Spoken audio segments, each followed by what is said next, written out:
Okay, hey guys, Reddit's here, and I recently checked out ScottGames.com, and he's updated it with new information on Five Nights at Freddys 4. This one is apparently the final chapter in the series, which, I highly doubt, knowing Scott. This one's set to be coming out on Halloween, which is weird because the other games haven't had proper release dates. They've just come up after he's dropped some teasers, so hopefully this one means it'll be in development a lot longer than the others, and we'll have a nice, polished, fleshed out story and game. The most notable thing on the new site is the new animatronic. But who is this animatronic? We've never seen him before, and people on the internet are up in arms about who it could be.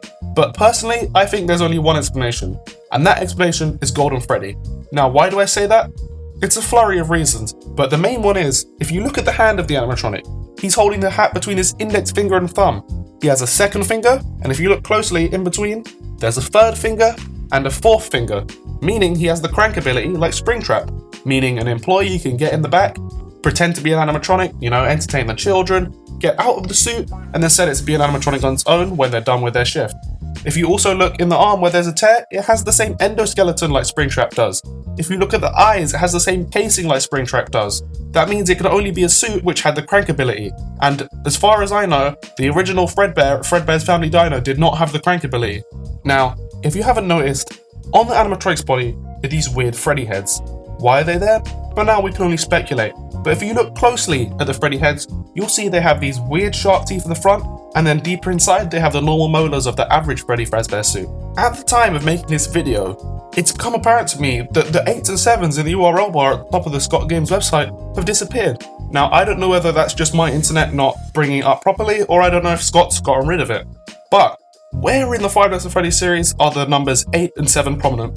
In the Bite of 1987. Meaning, this game could perhaps take place during the Bite of 1987, which as well alludes to the fact that this animatronic has really weird sharp teeth, meaning that perhaps he caused the Bite of 1987 and caused the other animatronics to have these weird molar teeth just to be safe.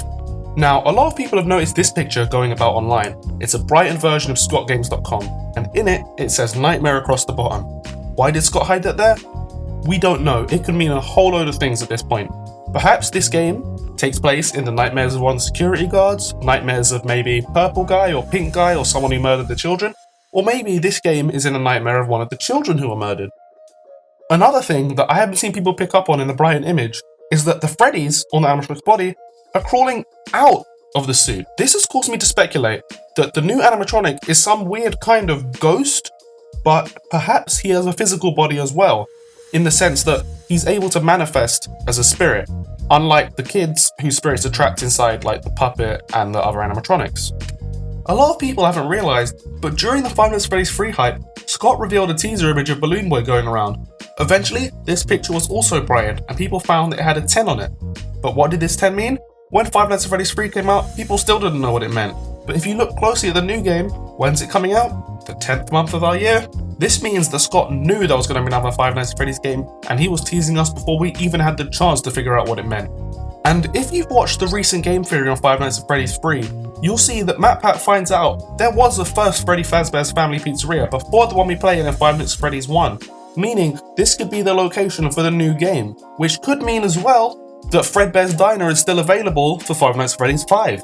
Okay guys, that's it for today, but if you enjoyed this video, don't forget to leave a comment at the bottom and tell me what your Five Nights at Freddys theories are. I want to know.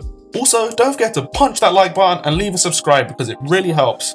Thank you for watching.